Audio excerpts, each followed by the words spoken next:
easy to fool. Like these cops. I'm the nice straight-edge guy, so there's nothing to worry about. People believe whatever supports their worldview. This is a quote from Joe Goldberg, the main character of a critically acclaimed Netflix series, You, a show in which a stalker and serial murderer hides in plain sight while obsessively pursuing his different love interests. This quote always stuck with me after watching season 1 because of the way Joe, in the midst of being confronted by the police for sending Paco, who is a child, to the hardware store with a shopping list that even he admits is straight out of body disposal for dummies, was able to calmly and effectively shut down any suspicion or doubt that he was anything other than a nice guy with a garden being harassed by his much larger, more aggressive neighbor, who may or may not have a drinking problem.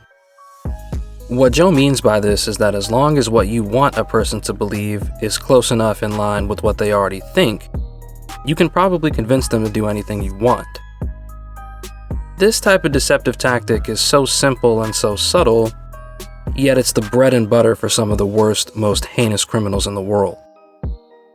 In this video, I'm going to show you how Robert Turner, the antagonist in the movie Disturbia, perfectly portrays this very important aspect of the psychology of a serial killer.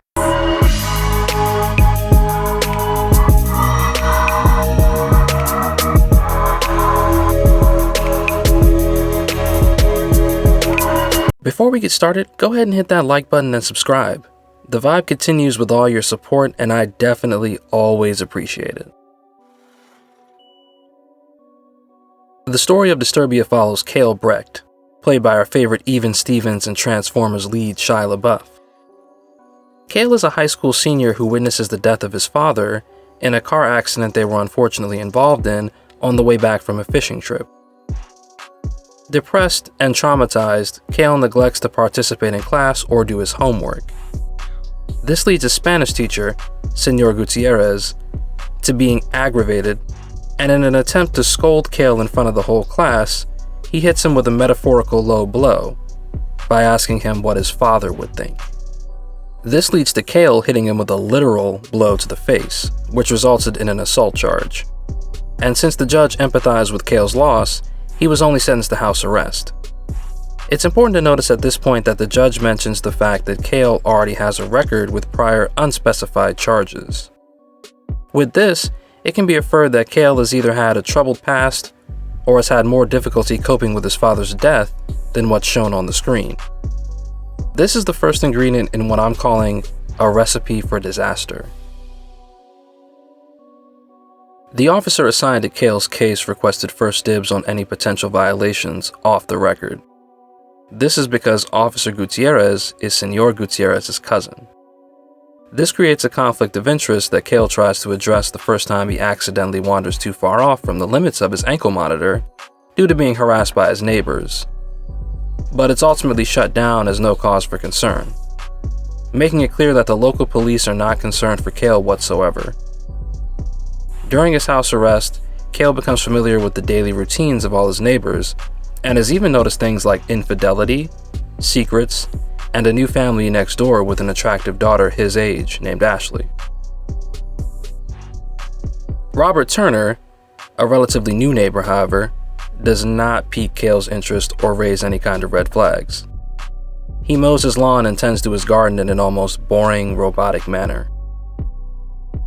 After reuniting with his best friend Ronnie and making friends with the new neighbor Ashley, Cale and his new team begin to turn their attention towards Turner as his nighttime behavior becomes increasingly odd.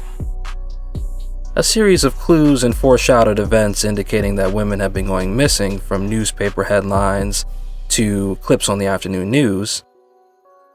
Eventually, Cale witnesses what he believes to be Turner in the act of murder, but he's also being watched, which results in the potential victim being let go.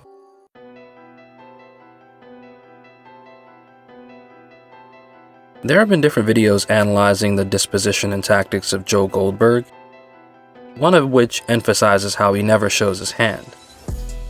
Joe plans his next words with the assumption that you know everything, but delivers them with the certainty that you know nothing. And his manipulative tactics only stray you further away from the truth. The morning after Cale and Turner made eye contact, Turner shows up to Cale's home, welcomed by Cale's mother, Julie, whom he ran into leaving the grocery store and decided to help. It can clearly be inferred that he stalked her. Cale tries to subtly let Turner know that he will not be taking involving his mother lightly, by telling him that the reason he's on house arrest is for assaulting his teacher. Turner responds by trying to both empathize with and intimidate Cale, telling him that when he was his age, he had plenty of teachers that he wanted to just kill. And the tension from how easy it was to be openly invited into Cale's home sets in.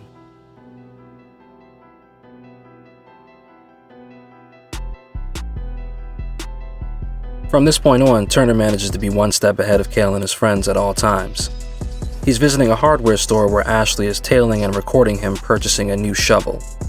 Meanwhile, Ronnie is breaking into his car to search for clues. This is before Turner loses Ashley's trail on him and reappears at her car. He turns off her engine, gets inside uninvited, and intimidates her, all while trying to portray himself as a nice guy who values his privacy.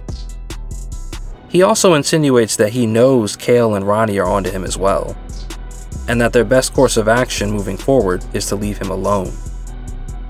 It's also worth noting that he has Ashley's first and last name without ever meeting her or her parents.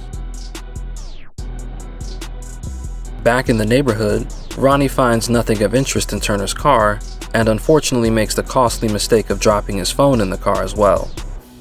This results in him later having to venture to break into Turner's house to retrieve it. Cale is in contact with Ronnie and surveilling the house at the same time, but he ultimately loses Ronnie and believes that Turner intends to kill him. So he grabs a baseball bat and rushes over to the house to intentionally trigger his ankle monitor and alert the police. When the police arrive, we get a mirror image of Joe Goldberg's deceptive tactics. Calmly in the face of danger, Robert Turner was able to manipulate the police and throw off any suspicion that he's anything more than a sleepy neighbor with a classic car who accidentally hit a deer that he intended to bury. This explains the blood, the blue plastic, and the shovel. It also explains the speed at which his car was fixed, since he participates in classic car shows.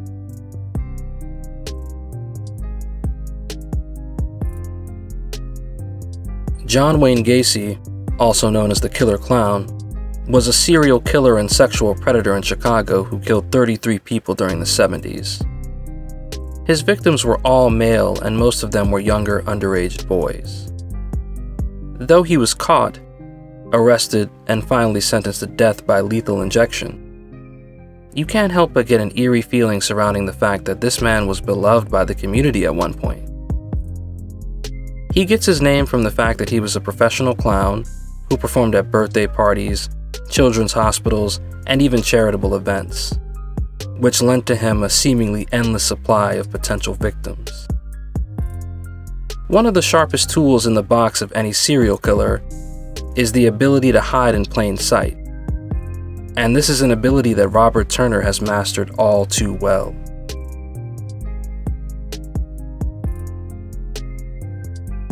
In the final act of Disturbia, Julie attempts to apologize to Turner and convince him to not press charges against her son. This ultimately leads to her being incapacitated and subdued. Meanwhile, Ronnie informs Cale that he did indeed escape from Turner's house before being caught, and shows Cale a video that, upon a closer look, reveals proof of a murder victim. It's too late, however, because Turner has already broken into Cale's house. He incapacitates Ronnie and Cale, and when our protagonist returns to consciousness, Turner psychologically breaks him down. He uses the narration of how he's going to use the very same worldviews that everyone already has against him. He refers to Cale as the troubled young boy who cried wolf, and explains how easy it would be to frame him for the death of his best friend and girlfriend in a crime of passion after catching them in an affair, and his own mother would be the final victim in his killing spree. The local police already hate him. The justice system sees him as a liability to the free world with his record, and the rest of the world would have no trouble believing these motives make sense for someone like Cale. Ultimately, Ashley arrived and gave Cale the opportunity to hit him and run to his house. This leads to the final confrontation, in which Cale fights and kills Turner in a secret room that serves as a dungeon for evidence, secret identities, and corpses. We all enjoy murder mysteries, serial killer documentaries, and psychological thrillers. But the dark reality that Disturbia showed in such a simple movie was that, unfortunately, it's very possible that your next-door neighbor could be a serial killer. It's unlikely, sure, but with the ability to hide in plain sight, manipulating others into believing what you wish, and the preconceived assumptions that we carry around about the people around us every day, it's very possible that one of the reasons that serial killers achieve so much success can be clearly seen just by taking a look in the mirror. What you in for? They found 30 bodies buried in my backyard. But they'll never find their arms.